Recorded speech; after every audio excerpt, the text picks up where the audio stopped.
So friends, आप लोगों के सवाल के दीदी ब्लॉग्स क्यों नहीं बना रहे हो, तो देखो आज शायद मैंने 10 दिन बाद वापस से कैमरा हाथ में लिया होगा ब्लॉगिंग के लिए। और पता है बहुत ऐसा हो रहा है कि क्या बनाऊँ, क्या करना है, क्या बोलूँगी, बताऊँगी क्या आप लोगों को। तो देखो ऐसा हुआ था। फिलहाल तो जो मेरी कंडीशन है उससे देख के आप समझ जाओ कि मेरी तबीयत बहुत ही ज़्यादा ख़राब हो रखी है, तो पहले ही ये सारी चीज़ें छूट गई। किचन में अभी फ़िलहाल के लिए थोड़ा बहुत काम हो रहा है। पूरी बात मैं आपको बैठ के आराम से शांति से बताऊंगी। थोड़ा बहुत काम है वो कर लेती हूँ फिर।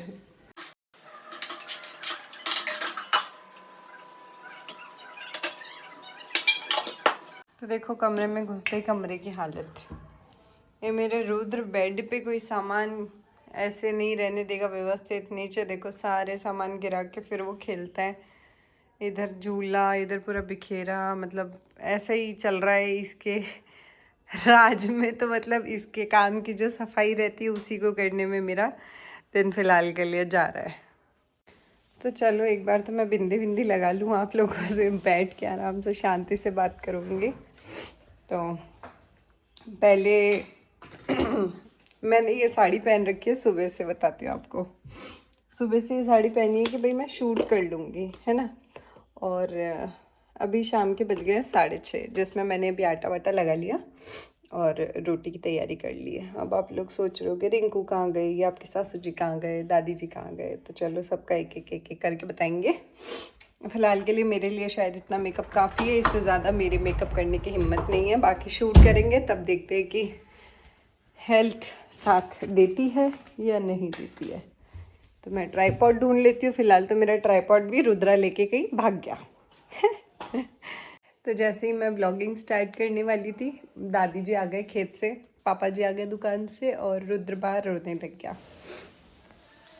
फिर भी मैं आई हूँ और बैठ के मैं सोच रही हूँ थोड़ा बहुत आप लोगों को बताई दूँ। देखो कैमरा वगैरह सेट कर लेते हैं, आगे की बात कंटिन्यू करते हैं। तो चलो स्टार्ट करते हैं। ब्लॉग क्यों बना रहे हो दीदी, ब्लॉग क्यों नहीं बना रहे हो, तो देखो सबसे पहला रीज़न मेरे हेल्थ इश्यूज़ बहुत हो रहे हैं, काम बहुत ज़्यादा पेंडिंग चल रहा है। और तीसरा कि मैं बनाऊँ किस पे ब्लॉग, क्या बनाऊँ। रोज़मर्रा की ज़िंदगी घर की दिखा के क्या ही मिलेगा, व्यूज़ नहीं आएंगे, बोरिंग कंटेंट होगा। आप क्या बना रहे हो, क्या दिखा रहे हो, रोज़ रोज़ झाड़ू पोछे रोटी सब्जी बच्चों को रखना, बिखेरा समेटना, यही बिखेरा रोज़ रहता है, यही काम रोज़ रहता है। तो चलो देखो, रुद्र के जो बर्थडे का व्लॉग था, मैं पूछूंगी आप लोगों को कैसा लगा। और बहुत सारा प्यार दिया, बहुत अच्छा लगा मुझे। मतलब इतने पॉजिटिव कमेंट्स, इतने अच्छे कमेंट्स। उसमें भी कहीं ना कहीं कोई ऐसे छटे हुए लोग थे ही थे जिन्होंने नेगेटिविटी निकाली ली। उसमें सबसे पहला ये कि आप सबने तो मरून पहना है, आपने रिंकू दीदी को क्यों बोला, नहीं आपने रिंकू दीदी को अलग क्यों रखा। पहली बात ये, किसी का कोई डिसाइडेड नहीं था कि कौन क्या पहनेगा, ठीक है। और हम सबका ये था कि सब अपने अपने कपल के अकॉर्डिंग मैचिंग मैचिंग की ड्रेसेस पहनेंगे। जैसे कि मैं, रुद्र और भरत जी, उधर रिंकू और लखन जी, और उधर रानू और दीपक जी। और पीयर साइड का तो कुछ भी फिक्स नहीं था। हुआ सुबह सब ने, रानू ने पहना था ग्रीन, मैंने मैरून, जैसा मैंने सोचा था मैरून पहना। उसके बाद में भी मेरे को इतनी कंफ्यूजन थी कि यार ये साड़ी कैसी लगेगी, अजीब तो नहीं लगेगी। मुझे पहले भी कमेंट्स आ गए कि आप ऐसा पहन रहे हो, वैसा पहन रहे हो, आप बहुत लाइट पहन लेते हो, ये वो, मतलब पता नहीं क्या क्या, बहुत सारे उल्टे सीधे कमेंट्स तो आते ही रहते हैं। तो सबका अपना अपना था कि जो जिसको जो मर्जी होगी वो पहनेगा। तो वहीं पे रानू का मूड चेंज हो गया और रानू ने कहा, मैंने ही बोला था कि यार ये साड़ी थोड़ी कम अच्छी लग रही है, बहुत ओवर हैवी लग रही है। तो फिर उनको एक लाइट वेट साड़ी जो कि मरून कलर की थी वो पसंद आ गई, तो उन्होंने वो पहन ली, ठीक है। दीपक जी का कोई मैचिंग का था ही नहीं, तो उन्होंने कुछ भी पिंक पहन लिया। ऐसा मतलब किसी ने कुछ भी पहन लिया। उसी रात मेरे पास मोनू भाभी का फोन आया कि दीदी मेरे को आपने जो एक साड़ी गिफ्ट की थी मैरून वाली, मैं वो पहन लूँ क्या। मैंने कहा हाँ पहन लो। तो मोनू ने मैरून पहनी तो मम्मी ने मैरून पहन ली, इधर से मैंने पहन ली, उधर से वो रानू ने पहन ली, और रिंकू का इस वजह से कोइंसिडेंटली अलग हो गया। और कोइंसिडेंस था कि सबका मरून हो गया। तो अब ये बात इसमें नेगेटिविटी निकालने वाली कि आप सबने तो मैचिंग पहना है, उन्होंने अलग पहना है, ये वाली कोई बात में बात थी नहीं, ठीक है। और आप लोग ऐसे कमेंट्स भी करते हो ना, तो हम सब साथ में बैठ के देखते हैं कि यार लोग क्या क्या नोटिस करते हैं। दूसरा एक कमेंट और आया था कि मुझे कभी कभी ऐसा लगता है कि कोमल दीदी और रिंकू दीदी में सच में नहीं बनती है, आप सब सिर्फ दिखावा करते हो। कोई बात नहीं, दिखावा करते हैं तो भी कोई नहीं, घर में तो हम दोनों हमारे हिसाब से रह रहे हैं। और हमारा मोटिव ये रहता है कि आप लोगों तक पॉजिटिविटी जाए। उसमें भी आप नेगेटिविटी निकाल रहे हो तो वो फिर आपकी सोच है, उसका कोई इलाज ही नहीं है। बाकी हम कैसे रह रहे हैं, क्या रह रहे हैं, जैसे भी हैं, हम कैसे भी रह रहे हैं, पर आप लोगों को हम हमेशा यही मैसेज देते हैं कि हम जैसे साथ में रहते हैं वैसे आप लोग भी साथ में रहो, ठीक है। क्योंकि एक परिवार जो होता है, साथ में रहने से बच्चों में जो गुण आते हैं, हम सब साथ में रहते हैं, जो एक वो होती है भावना होती है, क्या कहते हैं जिसको, मिलनसार स्वभाव, और मतलब एक दूसरे के लिए डिवोटेड रहते हैं सब, और कभी कुछ हो जाता है तो हमेशा एक दूसरे के लिए खड़े रहते हैं। वो वाली चीज़ फैमिली से हमें मिलती है, जॉइंट फैमिली से। वही न्यूक्लियर फैमिली जो होती है, छोटी छोटी फैमिली, वो सारी ये चीज़ें बच्चे मिस करते हैं। दादा दादी का प्यार, चाचा चाची, और बड़े पापा बड़ी मम्मी बुआ, इन सबको फिर वो मिस करते हैं। तो वो वाली चीज़ है। तो हमारा तो यही रहता है मोटिव, मेनली मेरा, कि हम आपको अच्छा मैसेज दें, आप भी अपने फैमिली के साथ रहो, अच्छे से रहो। देखो हर एक घर में छोटी मोटी नोकझोंक सब में होती है, तो वो कोई मैटर वाली बात नहीं होती है। उसे इग्नोर करो, आगे बढ़ो, और परिवार है उसको साथ में लेके चलो, उससे आप भी खुश रहोगे और आपके बच्चे भी बहुत ज़्यादा खुश रहेंगे। लड़ाई तो एक दिन की होती है, 2 दिन की होती है, और ख़त्म भी हो जाती है। पर अगर लड़ाई में आप अलग हो गए तो फिर वो बहुत लंबी बढ़ जाती है। तो हम कैसे भी रह रहे हैं, हमारे को बहुत सारे ऐसे नेगेटिव कमेंट्स भी आते हैं, और कभी मेरे को रिंकू के लिए भड़काया जाता है, कभी रिंकू को मेरे लिए, कभी हमारी फैमिली को लेके कुछ बोला जाता है, कभी हमारे सासू जी को, तो कभी ननन को। तो आप किसी के लिए कुछ भी बोलोगे, उसके बाद में भी जो हमने हमारा माइंड सेट कर रखा है वो तो चेंज होने से रहा। तो हम भी यही चाहते हैं कि आप लोग पॉजिटिविटी देखो हर चीज़ में, नेगेटिविटी को थोड़ा इग्नोर करो। हर एक इंसान की आदत होती है कि सबसे पहले वो पॉजिटिविटी नहीं देखता है, सबसे पहले नेगेटिविटी देखता है। और एक चीज़ और मैं आपको बताती हूँ कि हम 100 दिन किसी को घी खिला देंगे और एक दिन तेल पिला देंगे, तो उसको वो 100 दिन का घी याद नहीं आएगा, एक दिन का क्या याद आएगा कि मेरे को तेल की रोटी दे दी या मेरे को तेल खिला दिया। तो वही चीज़ है। पर अच्छाइयाँ इसी में ही है कि देखो, आप लोगों में अच्छाइयाँ ढूंढो, खुद में भी अच्छाइयाँ ढूंढो, बुराइयाँ तो लोग ढूंढ लेंगे वाला सीन है। तो हम भी यही सोचते हैं कि चलो खुद ही अच्छाइयाँ ढूंढ लेते हैं, बुराइयाँ तो वैसे भी नेगेटिव जो लोग हैं वो ढूंढ ही लेंगे। पर ठीक है, ये वाला टॉपिक बहुत लंबा चल गया और बिल्कुल अलग हो गया। तो मैं आपको ये बता रही थी कि हाँ, मैं व्लॉग्स क्यों नहीं बना रही हूँ। व्लॉग्स नहीं बनाने के पीछे का कारण 2-3 टॉपिक्स तो मैंने आपको बता दिए। अब एक्चुअल में हुआ ये कि मेरी तबीयत बहुत ज़्यादा ख़राब हो गई। ख़राब ऐसे हुई कि ये सीन है कि अगर बुखार भी आ रही है, बीमार भी हो रही हूँ, तो अभी कोई है नहीं।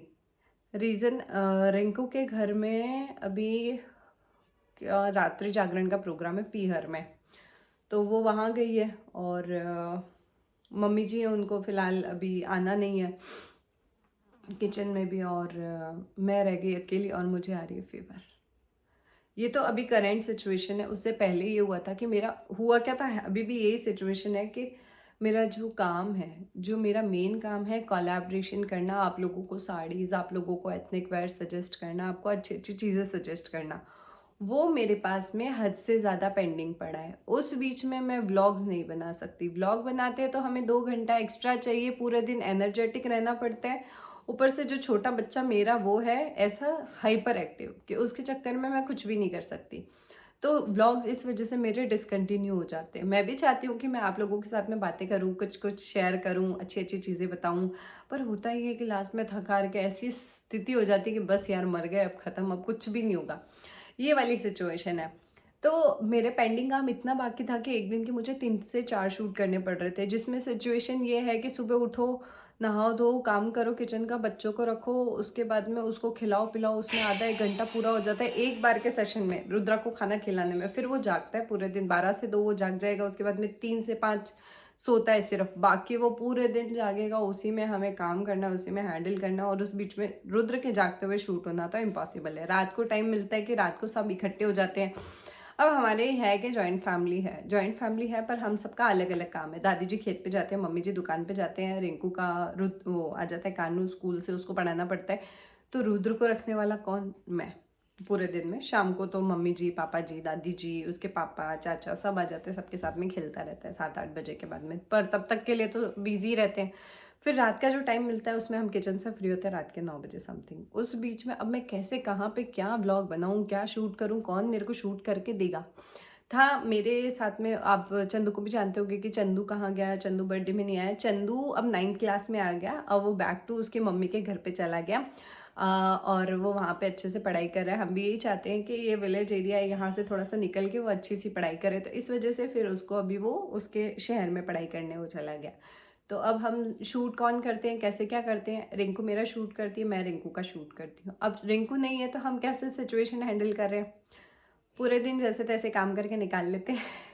रात को चाहे थकान हो, कुछ भी हो, कैसे भी करते हैं, मैनेज करते हैं। या तो रुद्र को सुलाते हैं या रुद्र को दादा दादी को देते हैं, और भरत जी मेरा शूट करते हैं रात को। कभी 11 बज जाते हैं, कभी 12 बज जाते हैं, ऐसा होता है। और दिन में भी कभी मैं फ़ोन करके पूछ लेती हूँ कि आप फ्री हो क्या, दुकान से आ जाओगे क्या, मेरा शूट कर दोगे क्या, तो वो कभी आते हैं, तो फिर मैं दिन के नींद छोड़ के फिर शूट करती हूँ। उस बीच में भी वो शूट करते हुए थक जाते हैं तो वो सो जाते हैं, तो मैं उनका वेट करती हूँ कि वो कब उठेंगे और कब मैं शूट करूँगी। तो ऐसा जो चल रहा था पूरा इतने दिन से, उस बीच में मेरे को बहुत ज़्यादा हेल्थ इश्यूज़ क्रिएट हो गए। हेल्थ इश्यूज़ कैसे, पहले तो मेरे को ऐसा है कि मेरे को क्या 3 साल से लगातार टाइफाइड हुआ था। तो मेरे को जैसे सुबह जल्दी उठ के अगर मैं हेयर वॉश कर लूँगी तो मुझे फीवर आ जाएगा या कोल्ड हो जाएगा। ठंडे मौसम में मेरे साथ में प्रॉब्लम है। तो जैसे मेरा 4th डे था तो कंपलसरी होता है हर एक घर में, मतलब हेयर वॉश करते ही हैं। तो मैंने भी ऐसे ही किया, हेयर वॉश कर लिया, और उस दिन से मेरे को ज़ुकाम पकड़ लिया। ज़ुकाम पकड़ा तो ऐसा पकड़ा कि ज़ुकाम में सर दर्द, और उसी ज़ुकाम में मैंने शूट्स नहीं छोड़े, काम नहीं छोड़ा, रेस्ट नहीं करा, बिकॉज रेस्ट करने का टाइम मिलता ही नहीं है। ये नहीं तो वो काम, वो नहीं तो ये काम, अगर मैं शूट्स कर रही हूँ तो बिखेरा हो जाएगा, तो अगले दिन शूट नहीं करा तो वो बिखेरा समेटो, उसी में पूरा दिन निकल जाता है। कभी कपड़े इकट्ठे हो जाते हैं, हर दूसरे तीसरे दिन चौथे दिन बेडशीट्स धोनी पड़ती है, क्योंकि रुद्र सोता है, उसको भी बिना डायपर के सुलाते हैं, तो कभी वो सुसु कर देता है, तो कभी बच्चे, छोटे छोटे बच्चे हैं, बड़े हैं, सब है, कोई बिना पैर धोए बेडशीट पे चढ़ गया, छोटा बच्चा है, तो बैक्टीरिया हो जाता है। हर चीज़ का ध्यान रखते हुए सारी चीज़ें खुद करनी पड़ती है, तो बहुत बहुत बहुत ज़्यादा मुश्किल हो जाता है। तो आप जैसे बोलते हो ना कि दीदी आप कैसे मैनेज कर लेते हो, देखो हकीकत बताऊँ, मैं भी मैनेज नहीं कर पाती हूँ, मैं भी थक जाती हूँ, और थकान के कारण कभी कभी मेरी तबीयत बहुत ज़्यादा ख़राब हो जाती है। वही सिचुएशन अभी चल रही है कि एक दिन मैंने 4 शूट्स कर लिए। मैंने डाला भी था कि ये मेरा लास्ट शूट था, वो तो इंस्टाग्राम पे डाला था। अभी जो मैंने बताया था कि मेरी तबीयत ठीक नहीं है, कुछ दिनों में मैं बैक टू ब्लॉग्स लेके आऊँगी, तो हुआ ये था कि 4 शूट्स करे थे, रात के 12 बजे मैं फ्री हुई थी, तभी मेरे को आ गई फीवर, और फीवर ऐसी आई कि 2 दिन तक तो शूट्स ही नहीं हुए। और रिंकू भी चली गई पीहर, तो फिर मम्मी जी को भी नहीं आना था, तो जैसे तैसे मेरे को उठ के काम तो करना ही था। तो वही सब चल रहा है, और अभी भी ऐसे ही है। पता है क्या होता है, मतलब अभी जैसे मैं बैठी हूँ तो मेरे को थोड़ा बहुत ठीक लग रहा है। आज तो ऐसा था कि मैं उठी थी और मेरे को सब कुछ ब्लैक नज़र आ रहा था, सब कुछ। मेरी इच्छा हो रही थी कि मैं एक ग्लूकोज की बोतल चढ़ा के आ जाऊँ। पर अभी ठीक है, आप लोगों से भी बातें करी हूँ तो भी अच्छा लग रहा है। ऐसे ही सब चल रहा है, और इसी वजह से मैं शूट्स भी नहीं कर पा रही हूँ। और जो नेगेटिव कमेंट्स वगैरह करते हैं आजकल, तो या तो मैं उनको डिलीट कर देती हूँ या ब्लॉक कर देती हूँ, और क्या करूँ, क्योंकि ना तो मैं ये चाहती हूँ कि नेगेटिविटी आसपास रहे, ना नेगेटिव लोग आसपास रहे। बाकी हमें किसी से क्या करना है, हम अपने घर का खा रहे हैं, आप अपने घर का खा रहे हो ना, मैं आपको जानती हूँ, आप तो मुझे जानते होगे, पर आपको मैं कैसे जानूंगी, सिर्फ आप लोगों के इंटरेक्शन के थ्रू, आप लोग कमेंट करेंगे उसके थ्रू, आप लोग जो बातें करेंगे उसके थ्रू। और हाँ, एक सवाल आपने मेरे को ये पूछा कि आप अपने बालों के लिए क्या यूज़ करते हो, तो देखो मेरे बाल जेनेटिक है, हमारे घर में हेरिडिटी है कि बुआ के लड़कियों के, हमारे जो दादी का परिवार है उसमें सबके घुटने के जितने बाल हैं, और सबके इतने इतने घने घने बाल हैं।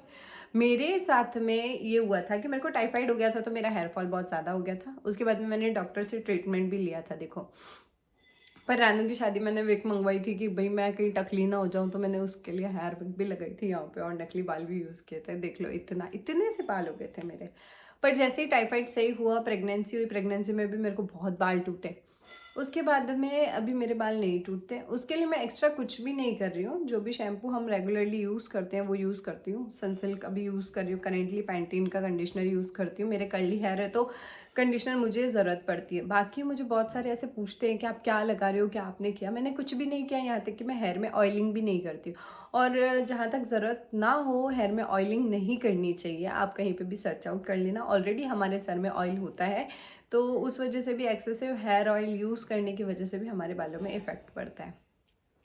तो वो तो देखो, आपको जैसा आपका डॉक्टर सजेस्ट करे आप वैसा करना। आपका हेयर फॉल हो रहा है तो आपको नॉर्मल एक दिन के 50 बाल टूटना आम बात है, उससे ज़्यादा अगर टूट रहे हैं तो आप एक बार डॉक्टर को सजेस्ट करो, आपको बाल वापस से आ जाएंगे। क्योंकि मैं भी डॉक्टर के पास गई थी, तभी मेरे बाल वापस से आ गए थे। और अभी हाँ है, अभी तो है। और एक और सवाल, मतलब ऐसे बहुत सारे सवाल पूछते हैं, तो मैं अपने अपने जो जो याद रहते हैं मेरे को सवाल कि हाँ इसका जवाब देना है, इसका जवाब देना है, उसका मैं दे देती हूँ। और एक सबसे ज़्यादा मतलब ऐसे पूछते हैं ना कि दीदी हमें भी आपको देख के बहुत मोटिवेशन मिलता है कि आपको 6-7 साल बेबी नहीं था, हमें भी नहीं है, तो डोंट वरी यार, आपको भी बहुत जल्दी हो जाएगा। और मैं मतलब जब भी ऐसा कुछ सुनती हूँ या कुछ देखती हूँ तो उनके लिए प्रे करती हूँ कि जो सिचुएशन से मैं निकली उस सिचुएशन को किसी को भी फेस ना करना पड़े, और आप लोगों को जल्दी से गुड न्यूज़ मिल जाए, छोटा सा बेबी आ जाए और वो ढेर सारी मस्ती करे, और आपका जो पूरा दिन ऐसा खाली खाली निकल जाता है ना, वो फटाफट से मतलब कैसे निकलेगा आपको पता नहीं चलेगा। फिलहाल मेरे साथ भी ऐसा ही है कि मेरा जो वो रुद्र है उसको कोई लेके बैठेगा तो हम किचन का काम कर सकते हैं, शूट्स कर सकते हैं। अभी मैं यहाँ पे बैठ के अगर आप लोगों से बातें कर रही हूँ तो कहीं ना कहीं दादी उसकी लेके बैठी है उसको बाहर और उसको रख रही है, तो वही चीज़ें हैं। तो अभी वापस से टाइम हो गया रुद्र को दूध वगैरह पिलाने का, शाम को वापस किचन का काम, वो भी मैं थोड़ा बहुत शूट करके आपको दिखाऊंगी सही। तो हेल्थ करेंट अपडेट तो यही है कि हेल्थ ख़राब है, ज़ुकाम बुखार है, साथ में चक्कर आ रहे हैं, ऐसे गुल गुल गुल गुल। सुबह ये था, मैं कभी दूध नहीं पीती हूँ, कभी बिस्किट नहीं खाती हूँ, बहुत कम, मेरे को ये चीज़ें कम पसंद है। तो एक कटोरी दूध लेके फटाफट से बिस्किट मिला के ऐसी खाई कि मेरे चक्कर आ जाएंगे, तो काम कौन करेगा, ये वाली सिचुएशन है। क्योंकि अभी कोई भी नहीं है पीछे। 1 महीने रानू भी रह के गए थे अभी, तब बहुत अच्छा मतलब भरा भरा घर था, रिंकू थी, कानू था। अभी तो सब चले गए, घर खाली है पूरा, और मैं अकेली हूँ। अभी दादी है, मैं हूँ, रुद्र की दादी मतलब मम्मी जी, पापा जी और भरत जी, हम ही हैं। और मोनू भाभी को भी अभी थोड़े दिन में बेबी होने वाला है, फिर मैं भी बुआ बन जाऊंगी। अच्छे है यार, मज़ा है। मतलब ये लाइफ अपडेट्स चल रहे हैं। और रोज़ रात को नानी का फ़ोन आता है, रुद्र नानी से बात करता है, थके आ रहे थोड़ी देर भरत जी के पास में बैठ के बातें करते हैं, ऐसे मतलब पूरा दिन पूरा हो जाता है। और कुछ ऐसे ही मतलब ये चल रहा है। तो आ गया रुद्रा, तो बस अब वापस से जाते हैं हम किचन में करेंगे काम। और जहाँ तक होगा मैं ये सोच रही हूँ मैं शूट भी कर लूँ और रुद्र को भी आपको मिला के लाती हूँ। चलो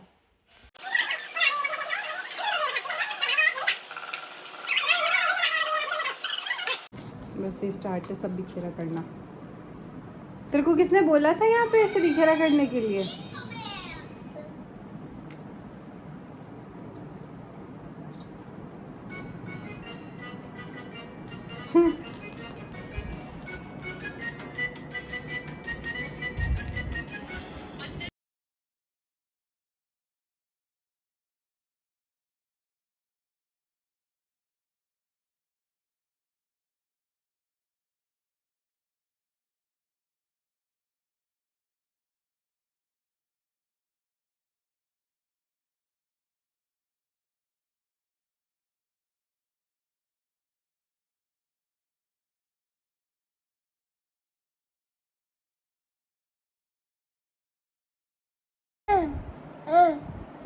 अच्छा रुद्र आँख मार दे तो।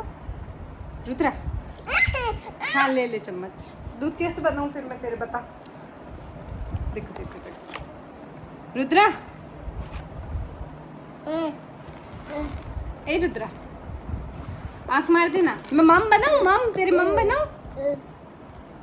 इसको बनाना है, मैं बनाऊँ मम तेरे? अच्छा एक पाक कर दो, किसी कर दो, नोटी नोटी कर दे रुद्रा। जिद इसकी मतलब बहुत ज्यादा है, इसकी जिद तो ऐसी मानता भी नहीं है किसी की बात। हाथी देखना है, हाथी देखना है, बस हाथी देखना है तो देख, रुक जा, तेरे मम बना दे, हाथी चलाऊंगी फिर। तेरा फोन ले क्या। 5 मिनट बाद ही रुद्र ने वापस वही कर दिया सारा काम। और कर, डांस कैसे करती है दादी, कैसे करती है? बल्ले बल्ले नी शावा शावा, ओ बल्ले बल्ले नी शावा शावा, बल्ले बल्ले डिंग चिक डिंग चिक डिंग चिक डिंग चिक डिंग चिक डिंग चिक डिंग चिक डिंग चिक डिंग चिक डिंग चिक डिंग चिक डिंग चिक डिंग चिक। ओ मेरे बेटा, ओ मेरी छानू बेटी, अरे बाप रे इतना प्यार करता है तू।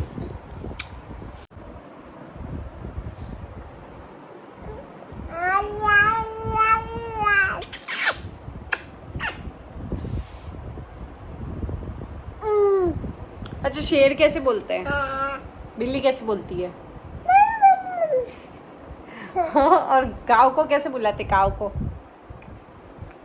गैया, गैया को कैसे बुलाते? गैया को, गैया को कैसे बुलाते हैं रुद्रा? और मम्मा कहाँ मारती है? ओ बस बस, अरे बस ना यार। अरे अच्छा, और नाना नाना नाना नाना क्या करते हैं?